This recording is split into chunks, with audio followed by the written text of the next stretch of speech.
Hi, I'm Travis, 38, and I'll never forget the sound my daughter made when she hit that water. It wasn't a splash. It wasn't a scream. It was silence.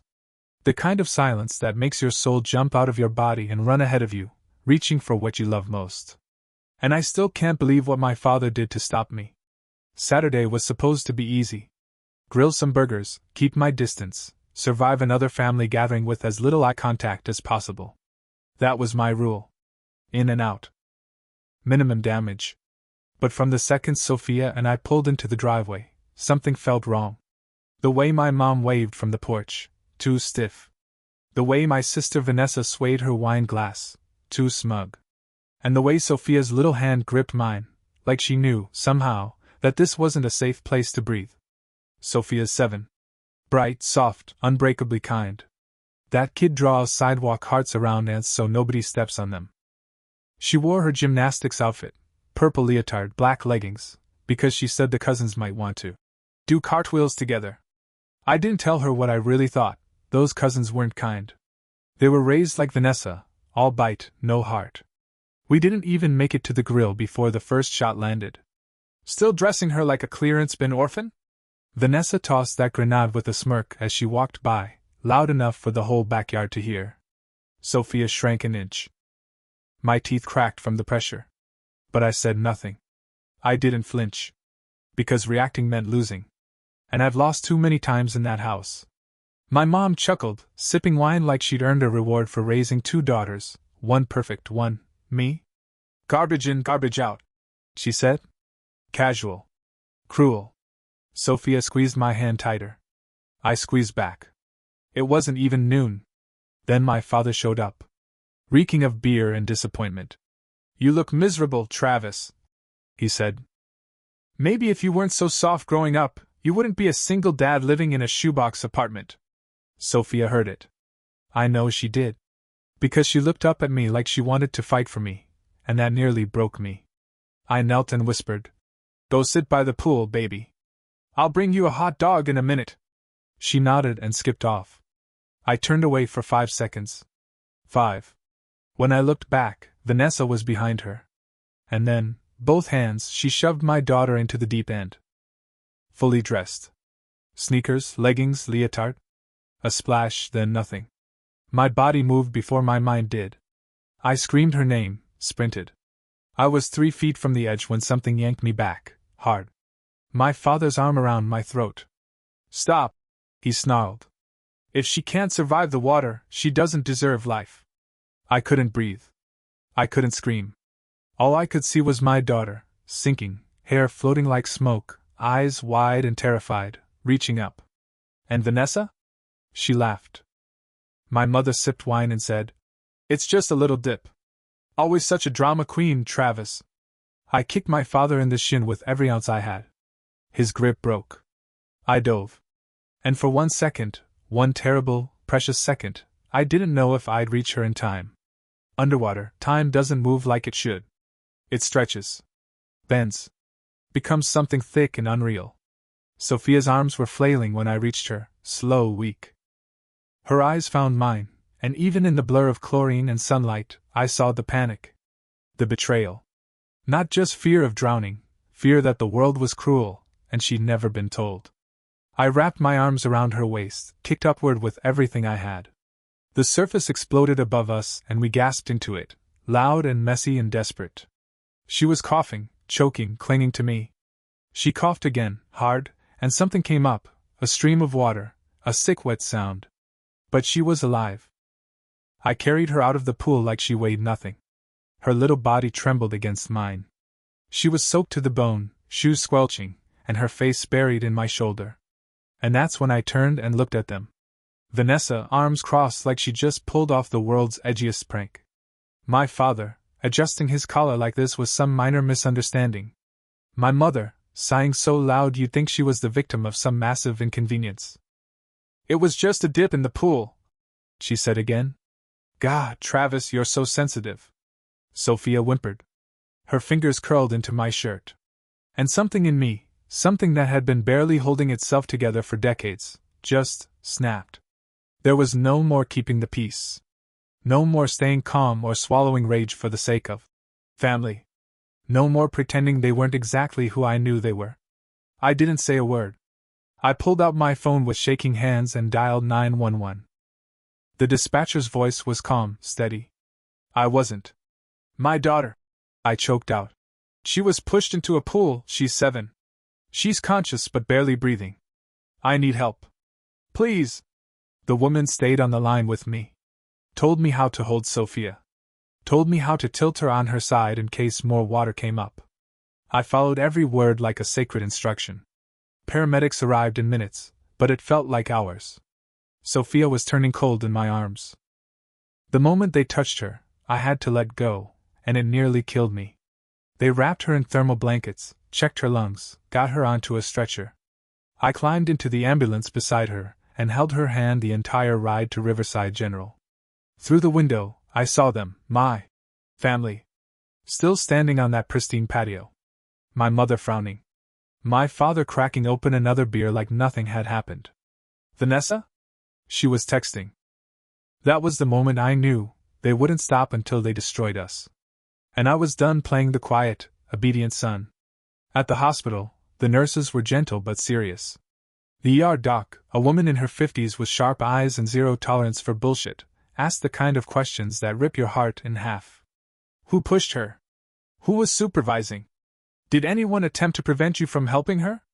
I told her the truth. Every word. Like I was reading a report. Detached. Empty. When the social worker showed up, she didn't mince words either. This qualifies as a child endangerment case. I'll be contacting Child Protective Services. We need to ensure your daughter's safety going forward. And I agreed. Instantly. Fully. Because this wasn't about me anymore. This was about never letting those people touch Sophia again. Not with their hands, not with their words, not with their poison. The police came next. 2 officers, professional and quiet, took my statement. I gave them names. Told them who saw what. Which cousins had been nearby. They wrote it all down. And then I waited. Waited for the scans to come back. For Sophia to fall asleep, finally safe. For the grief to finish washing through my bones so I could breathe again. Back at home, no, scratch that. Not home.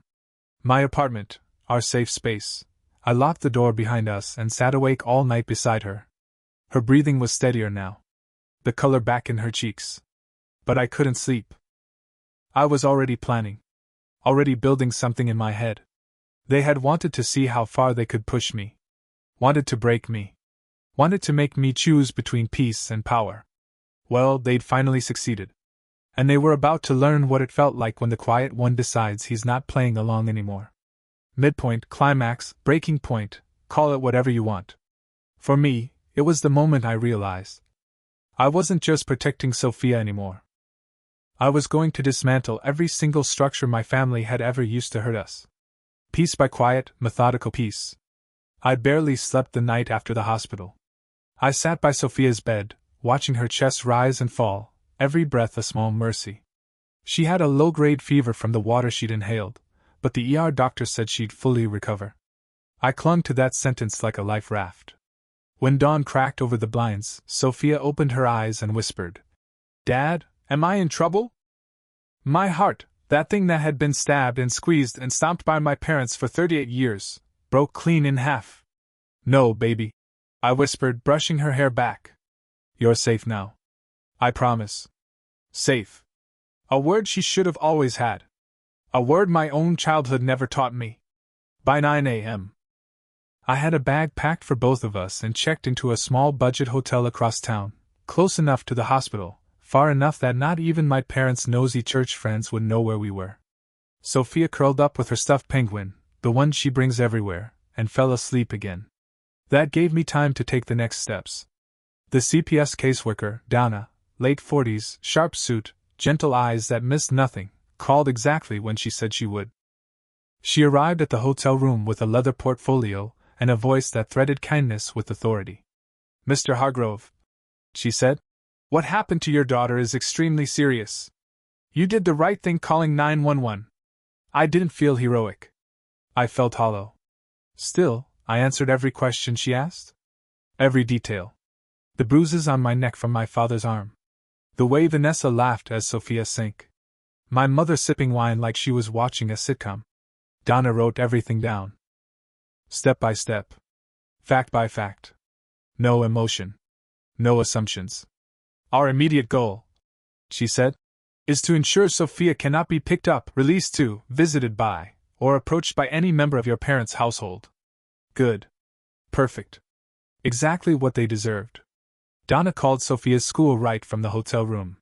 In 20 minutes they had a confidential alert in her file. Only Travis Hargrove or CPS may pick her up. No exceptions. Any attempt by my parents triggers an automatic police call. Schools are good at this, she said. We deal with dangerous relatives all the time. Dangerous. Finally, the right word. Next came the medical side.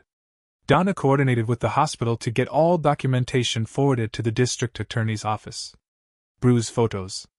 Physician statements. Witness notes. Then the police. Detective Torres, mid-30s, no nonsense, radiating that quiet competence that makes you straighten your posture, called to confirm a follow-up interview. She asked if I'd be comfortable giving the names of the cousins who saw the shove. Yes, I said. Because fear of my parents didn't exist anymore. Only facts. Only consequences. By lunch, the police had already visited my parents' house. Not to arrest, not yet, but to document the scene. The pool. The patio. The spot where my father grabbed me by the throat. Every inch photographed. Torres told me calmly. We'll be interviewing all witnesses by Monday. Based on what we have so far, there will likely be charges. Likely. That wasn't enough. I wanted inevitable. But one thing at a time. Next came the social fallout, which, in families like mine, hits harder than the legal stuff. I didn't go nuclear on social media. I didn't scream online. I didn't threaten. Instead, I contacted the two people in my parents' orbit I actually trusted to care about children more than gossip. And Christine. My mother's old friend Barbara. I didn't rant. I didn't rage. I sent calm, direct messages. There was a dangerous incident. Sophia was harmed. An investigation is ongoing. For now, please do not allow your children around my parents or Vanessa until this is resolved. Barbara's reply came first. Oh my God! I'm so sorry. Thank you for telling me. We won't be visiting them. Then Christine. I had no idea it had gotten this bad. They are unwell? Keep Sophia away. We'll stay away too. It wasn't much. But it was something. The first cracks in my parents' perfect facade. Then I went after the infrastructure, the places where my father spent all his time impressing people with the illusion of being a devoted grandfather. I emailed Pastor Graham. Calm. Factual. No emotion.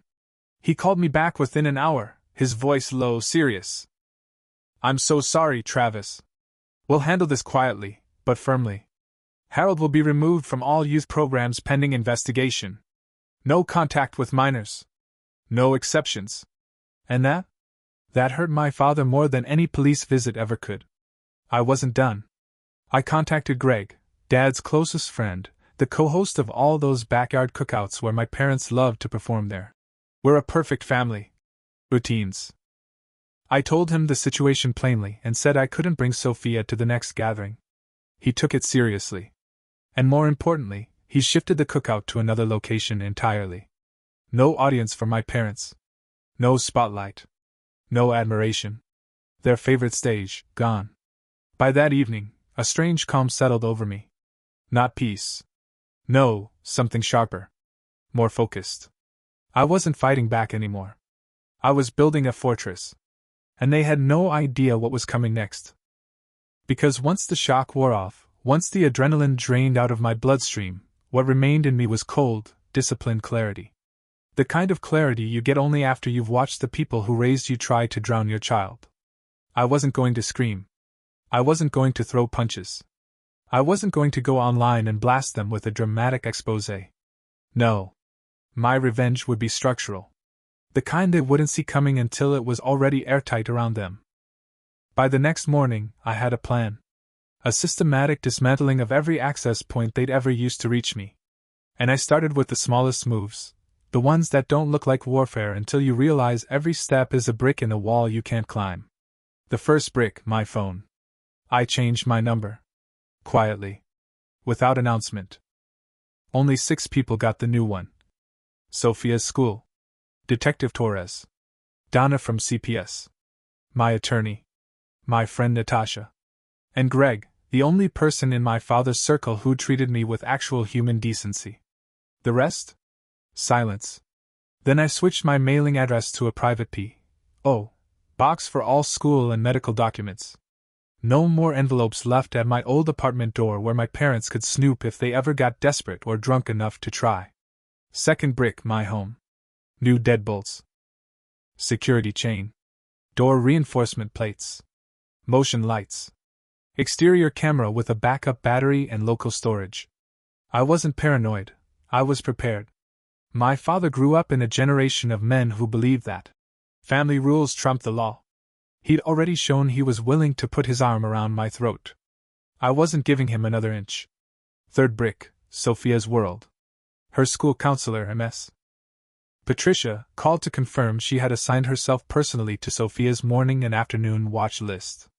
If Sophia ever showed distress or fear, I'd be notified immediately. If anyone besides me tried to pick her up, police would be called first, then I'd be alerted. Donna filed a formal safety plan. It felt surreal, the idea that this system, this bureaucratic machine I'd always thought was cold and distant, was now wrapping itself around us like a shield. Fourth brick, my parents' social arena. This was the one they'd feel the most, quietly, painfully, relentlessly. My father thrived on appearances. Backyard BBQs, church events, volunteer spots, neighborhood committees. He lived to be seen as the stalwart father, the pillar, the benevolent elder who took care of everyone. So I went after the access points that fed that facade. I reached out to Pastor Graham again, not to accuse or rant, but to clarify one thing. I don't want a public spectacle, I told him. Just safety. He understood exactly what I meant, and exactly what I didn't want. Which is why he handled it quietly. No sermon. No gossip. No email blast. Just a note passed through leadership that my father should take a step back from all youth programs. Pending review for safety concerns. Translated into church language, Harold is fragile territory now. And once you become fragile territory in a church environment, whispers follow you. Trust evaporates. Doors close quietly and permanently. Next came the neighborhood circles. Greg didn't just change the cookout location, he changed the invitation list.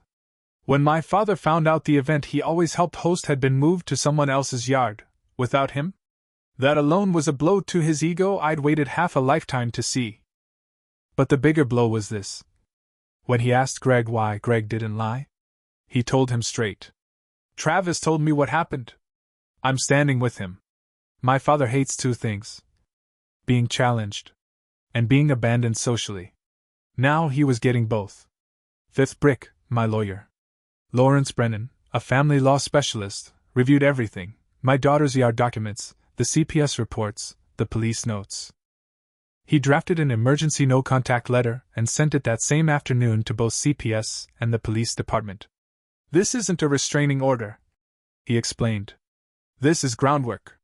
A restraining order is coming, but we need procedural steps first to ensure it holds up perfectly in court. Then he said something that stuck with me.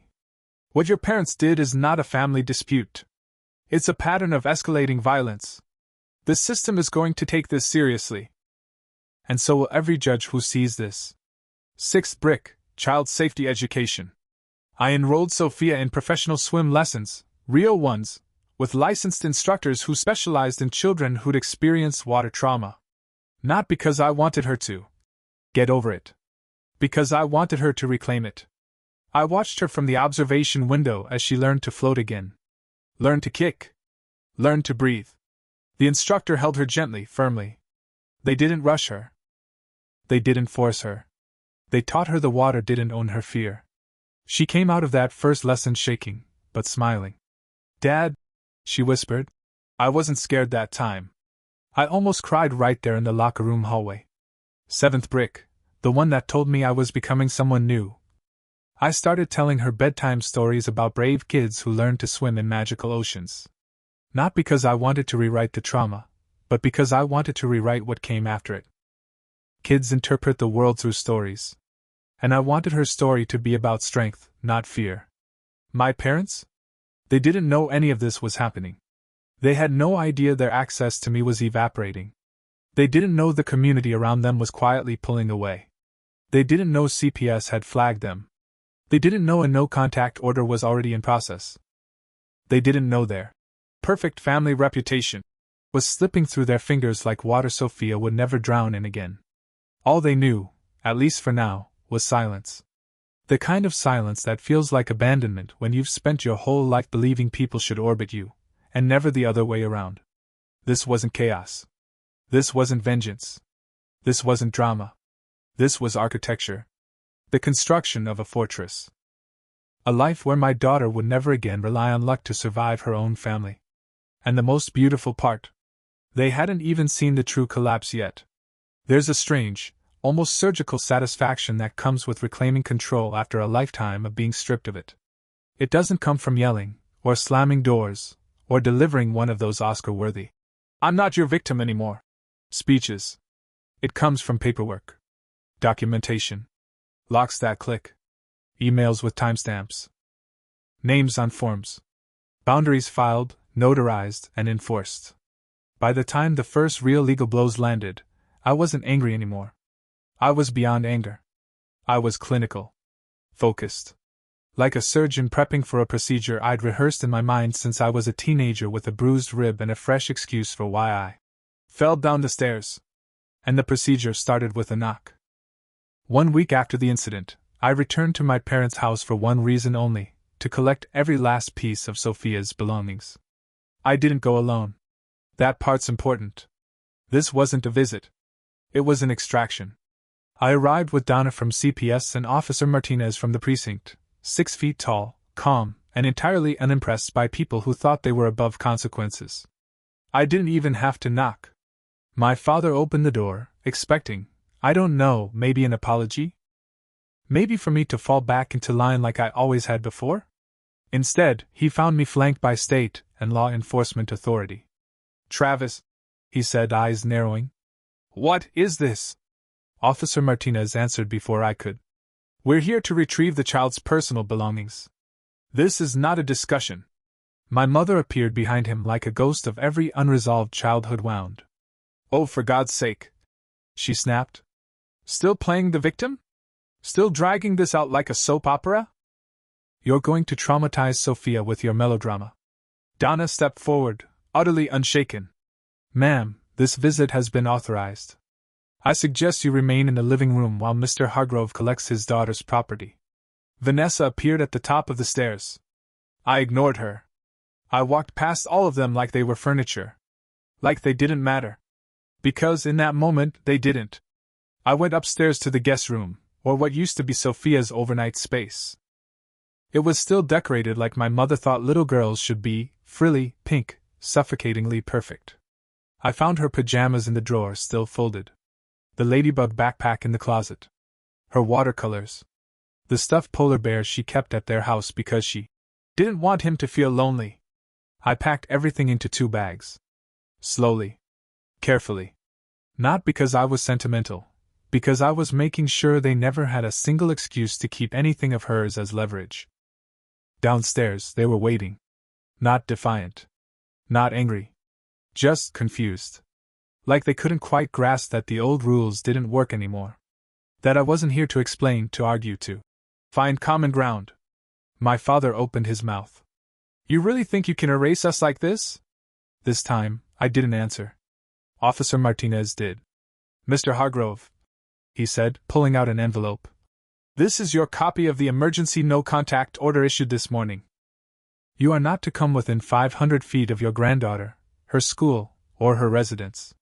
This order includes your wife and your daughter Vanessa. It is legally binding, effective immediately, and enforceable with the rest." The silence that followed was the most honest sound I'd ever heard in that house. My father didn't speak. My mother's jaw trembled like she was about to say something cruel, but the words wouldn't come. And Vanessa, for once in her privileged, spiteful life, didn't have a damn thing to smirk about. "You can't do this," my father finally muttered, half to himself. "You can't cut family out like this.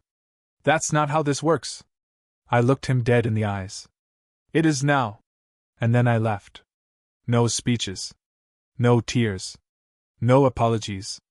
Just 2 bags in my hand and a door closing behind me. Donna walked beside me in silence until we reached the car. She opened the back, helped me load the bags, and paused before closing it. "I've seen a lot of parents," she said. "Most want to protect their kids. A few want to punish their parents. But what you're doing? This is something else." "What's that?" "You're changing the blueprint." I didn't answer. I didn't know how to. But I held on to those words as I drove home. Because that was the truth, wasn't it? I wasn't just cutting people out. I was replacing an entire structure. Burning the house I'd been raised in, metaphorically, and building something entirely new where Sophia could live without fear. Something with rules that made sense. With consequences that landed. With love that didn't leave bruises in the shape of expectations. Back at the apartment, Sophia ran to the bags as soon as she saw them. "Did you get Mr. Puffin?" she asked, digging through the front pouch. "Top priority," I said. She pulled him out and hugged him tight, then looked up at me. "They're really gone, huh?" "Yeah," I said softly. "They're gone." Her eyes scanned mine, like she was trying to figure out if she could believe me. And then, slowly, cautiously, she smiled. A real one. And I knew in that moment, more than any court document or CPS ruling or police report. They'd lost. Maybe not publicly. Maybe not with screaming or chaos. But in the only place that mattered. Inside the heart of the child they tried to break. You'd think that was the end, right? Legal documents served. Bags packed. A little girl finally safe. The front door of the nightmare house slammed shut for good. But healing isn't a clean break. It's scaffolding. It's paperwork. It's long nights spent awake, not because of fear, but because silence feels unfamiliar. And for Sophia, silence was never peaceful. Not yet. I watched her sleep that night, Mr. Puffin tucked under her chin, and I made a promise. Not the kind you say aloud, the kind you build with your actions. The next morning, I took action. I met with Lawrence, my attorney, again. We filed for a formal restraining order to follow the emergency one. This time, not temporary. Permanent. Enforceable with immediate consequence. Then we opened a case to modify custody arrangements, not for me, but to ensure if anything happened to me, guardianship of Sophia couldn't default to my parents or Vanessa. I named Natasha as guardian, the same friend who had shown up with soup and safety when Sophia was in the hospital. Then I went digital. I archived every voicemail my mother left over the years. The ones that started sweet and ended sour. The ones where she said, "You're making this abuse thing up." And, "We've sacrificed everything for you, and you still act ungrateful." I pulled screenshots of texts, her mocking Sophia's clothes, calling my daughter your little charity case. Vanessa's messages were worse. I didn't realize how many I'd saved. Things like, "Honestly, if she drowns in 3 feet of water, that's evolution." I cataloged everything. The structure was nearly complete. Sophia, meanwhile, was beginning to breathe differently. She giggled more. Ate full meals. Started asking if she could sleep with the lights off again. Small victories that felt massive. Then came the final piece. The one that struck the deepest nerve. I emailed Sophia's school district and asked for a formal no-contact addendum for all pickup lists. My parents' names were officially blacklisted. Vanessa's too. Not flagged. Not. Talk to the office first. Blacklisted. And the moment I got that confirmation back, I sat down on our apartment couch, the one I'd always hated because it was hand-me-down and stained, and for the first time in years I exhaled. I didn't win with rage. I won with strategy. And they? They were still in that big house, wondering why their phones stopped ringing, why the invitations stopped coming, why the image in the mirror didn't look powerful anymore. Because revenge isn't fire. It's erosion. And I'd learned exactly how to make everything they built fall apart from the inside out. They say silence is golden. In this case, it was justice. For the first time in my life, I didn't hear from them. No calls. No texts. No. We just wanted to talk. Nothing. It was like they knew. Like the weight of what they'd done had finally caught up to them, or more likely, they were realizing their reputation was crumbling and couldn't figure out how to spin it without looking worse. But their silence didn't slow me. It energized me. I started rebuilding everything, not just legal structure, not just safety nets, but our life. I bought a new couch. Nothing fancy, but clean. Ours. I replaced the chipped plates with a full matching set, blue with little stars. Sophia picked them. She was getting better. The dark under her eyes had faded. Her laughter came quicker, her drawings brighter. She even drew one that made me stop cold. It was the two of us, holding hands, standing in front of a tall brick wall. On the other side was a messy scribble of angry red faces. Above the wall? A tiny sun and a little banner she'd written in shaky kid letters. "Me and Daddy are safe now." I asked if I could keep it. She smiled and said, "Only if you hang it up. It's taped above my desk now." Then, something unexpected happened. One of my cousins, Daniel, mid-20s, quiet, always looked uncomfortable at family gatherings, reached out. I heard about what happened. His message said, "I'm sorry. I should have said something earlier." I saw it. I saw Vanessa push her. I didn't stop it. I didn't reply right away. I stared at that message for 20 minutes. Not because I was angry, but because it cracked something open. He saw. He knew. He didn't act. And yet, he wasn't defending them. He wasn't gaslighting me. He was apologizing. Eventually, I wrote back. "Thank you for telling the truth. It means more than you know." He replied. "They always said you were the problem. But after what I saw that day, I get it now. You were just surviving." That word again. Surviving. But not anymore. I was done surviving. Now we were living. The very next day, I got confirmation that the permanent restraining order had been approved. 500 feet. No contact. Not at school. Not at events. Not even through third parties. The judge included Vanessa by name. The documentation from the hospital, the police, CPS, and my own records had been overwhelming. The court didn't just grant it, they stamped it without hesitation. And for the first time since the pool, I let myself cry. Not out of grief. Out of relief. Because it was real. It was official. And it was over. It's been 6 months. No more knocks at the door. No cryptic texts. No flying monkeys from their social circle trying to guilt me into just having a conversation. Just peace. And in that silence, something strange happened. I started hearing Sophia. Really hearing her. She sings now. All the time. Wakes up humming. Tells me long, winding stories about dream worlds where kids fly over oceans and ride dolphins made of glitter. She asked if she could start gymnastics again. But not the kind where they yell too much. I told her we'd find a place where they cheer instead of criticize. Every day, her spirit stitched itself back together, one thread at a time. And me? I started therapy. At first, I didn't want to. I thought I'm fine now. I fixed it. I won. But winning and healing are not the same thing. I sat in that office across from a quiet woman with a notepad and finally admitted it. I don't know how to be a dad who wasn't broken first. She didn't flinch. Just nodded and said, "Then let's start from there." And we did. We talked about control. Fear. About the silence of growing up with parents who used power like a weapon and kindness like bait. We talked about what it meant to reparent yourself while raising a child. Turns out, I'm not just healing Sophia. I'm healing the kid I used to be, the one who once stared into a backyard pool and thought maybe they're right. Maybe I'm too much. That kid finally got rescued too. Sophia started first grade last week. New backpack. Bright sneakers. A smile that stretched wider than summer. I walked her to the door, and just before she went inside she turned and asked, "Do I have to see Grandma and Grandpa ever again?" I knelt down, looked her right in the eyes, and said the truest thing I've ever said. "No. Never again. I promise." She nodded.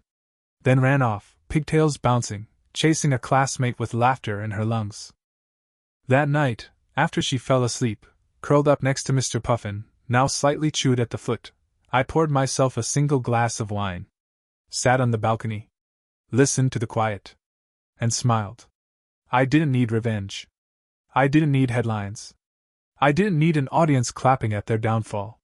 Because the most powerful justice is living a life they can't poison. A life they'll never be part of again. And the best part? Sophia doesn't even remember the day she almost drowned anymore. She remembers the bedtime stories, the swimming lessons, the couch we picked out together, the pancakes on Sundays. She remembers safety. That's the legacy I get to leave her. Not survival, but freedom. And they'll never touch that again.